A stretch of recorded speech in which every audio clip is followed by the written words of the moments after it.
Caros senadores, eu gostaria de chamar a atenção a um problema que tem ocupado a atenção da mídia brasileira, que trata das questões relacionadas à necessidade que o governo tenha um direcionamento claro em relação à forma como planeja e como executa alguns setores fundamentais para o nosso desenvolvimento. É o caso, por exemplo, da logística e do planejamento estratégico. Por isso eu queria hoje, e nesse período que tenho de 10 minutos, chamar a atenção para que não cometamos o erro de tornar a função da Empresa de Planejamento e Logística, EPL, mais tática do que estratégica.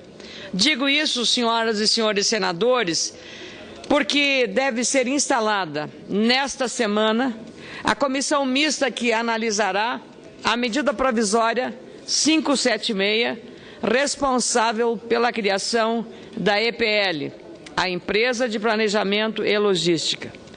Penso que quando formos analisar essa medida provisória, deveremos nos ater ao papel estratégico de planejamento que a empresa precisa focar. Tive acesso, aliás, a um estudo muito bem feito da Escola Politécnica da Universidade de São Paulo, a USP, apresentado pelo especialista em logística, Dr. Carlos Sá. Esse documento ilumina e encaminha os melhores passos para fazer da EPL dotada de estrutura pública realmente eficiente. Entre os aspectos abordados nesse estudo estão, primeiro, a necessidade de se focar exclusivamente em planejamento e logística e reforçar os aspectos estratégicos, ou seja, a eliminação de qualquer aspecto referente à empresa de transporte ferroviário de alta velocidade, ETAV, ou de ferrovias, a integração dos planejamentos governamentais setoriais e foco na modelagem jurídica, financeira e operacional. Vale dizer, marco regulatório seguro e também segurança jurídica. Agora há pouco conversei com o diretor de Relações Internacionais e Comércio Exterior da Federação das Indústrias do Estado de São Paulo, Dr. Roberto Gianetti da Fonseca. E ele, da mesma forma, citou a importância de fazer ajustes na medida provisória 576, quando esta for analisada aqui nesta Casa e também na Câmara Federal. Falta ampliar o regime especial de logística, o RELOG, para rodovias e hidrovias. Esse regime estratégico não pode ficar restrito a alguns setores.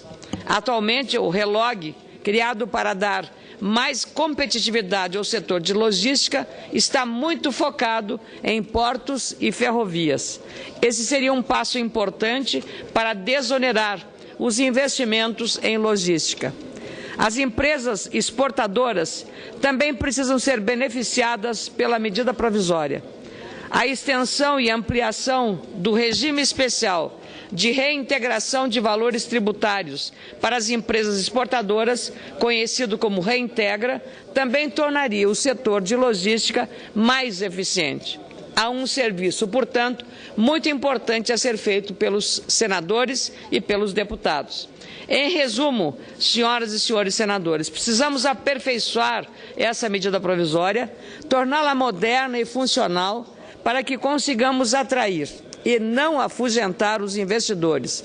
Aliás, esses investidores estão já um pouco temerosos com o excessivo intervencionismo do governo na economia, o que chegou hoje ao jornal Valor Econômico, um especialista de um dos fundos ingleses que investem no Brasil, a comparar o intervencionismo aplicado no setor elétrico ao que vem sendo praticado, imagine, pelo governo da Argentina e pelo governo da Bolívia. O Brasil não pode estar nessa companhia. O Brasil precisa estar na companhia dos países que, de fato, dão segurança jurídica aos seus investimentos. Creio que o momento é oportuno para isso, sobretudo porque é sabido que uma logística ineficiente compromete o desenvolvimento brasileiro. O agronegócio, senador Cacildo Maldani, e o senhor que é de Santa Catarina sabe bem, é um exemplo que nos ajuda a entender melhor esse contexto. Produzimos carne, grãos, frutas e hortigranjeiros em grande volume e com qualidade reconhecida, graças aos investimentos dos produtores em tecnologia. Esse elevado desenvolvimento, produtividade dentro da porteira, no entanto, não encontra ressonância, competitividade na área externa da propriedade, ou seja, da porteira para fora. Um estudo desenvolvido por 3 alunos, Josiane Lacerda, Kátia de Castro e Bruna Bach, com orientação dos professores Oswaldo Calegari e César Eduardo Limas, da Universidade Estadual de Ponta Grossa, no Paraná, aponta que o Brasil exporta com um custo logístico muito elevado em comparação aos nossos principais concorrentes. Esse trabalho foi apresentado recentemente no mais importante Congresso Internacional de Administração da América Latina em Ponta Grossa. A pesquisa mostrou que o custo para escoar a soja chega a $70 por tonelada no Brasil, enquanto nos Estados Unidos os agricultores norte-americanos escoam a sua soja a um custo de $9 a tonelada. Esses valores são desfavoráveis e é resultado direto dos problemas da nossa logística deficitária. E, se não tivermos foco nesse planejamento agora estratégico e logístico e planejamento, nós não teremos perdido a oportunidade de transformar a EPL nesta nova imagem de um governo e de um país eficiente, no caso o Brasil.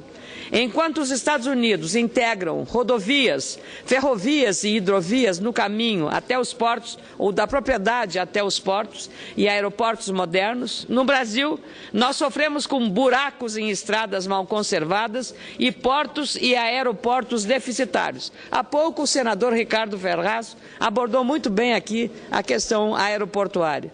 Na produção de soja, 67% do transporte em território brasileiro é feita por caminhão, por rodovia.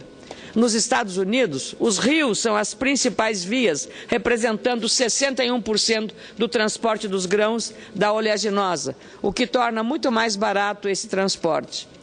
E essa dificuldade, com a ausência de meios alternativos e baratos de transporte, aumenta os prejuízos dos demais setores da economia brasileira. Foram considerados também informações da Confederação Nacional dos Transportes, a CNT, apontando que o atraso na infraestrutura de transporte e a falta de visão multimodal nos transportes provocam custos logísticos equivalentes a 11,6% do PIB brasileiro, contra 8,7% de custo logístico medido nos Estados Unidos. Estamos perdendo a guerra da competitividade, ou seja, 3 pontos percentuais de diferença que significam 120 bilhões de reais a menos na economia de nosso país. Tenho certeza que a presidente Dilma Rousseff está ciente deste grave problema. Nos últimos meses, a presidente da República anunciou planos de investimentos em rodovias, ferrovias, portos e aeroportos, com a expectativa de parcerias com a iniciativa privada e a empresa de planejamento logístico, a EPL, criada por meio de medida provisória, com o objetivo de tornar o Brasil mais competitivo no longo prazo. Portanto, o foco deve mesmo se concentrar no planejamento e na logística. Se assim for feito, Dilma Rousseff dará ao país a necessária política de longo prazo em matéria de planejamento e logística, estabelecerá indispensável marco regulatório e oferecerá solução e atrativo aos investidores através daquilo que eles mais precisam: segurança jurídica e estabilidade. Hoje o que nós temos é insegurança jurídica e instabilidade pelos riscos desse intervencionismo que o governo está tendo na economia, especialmente no setor elétrico e em outros setores da economia. Muito obrigada, senhor presidente.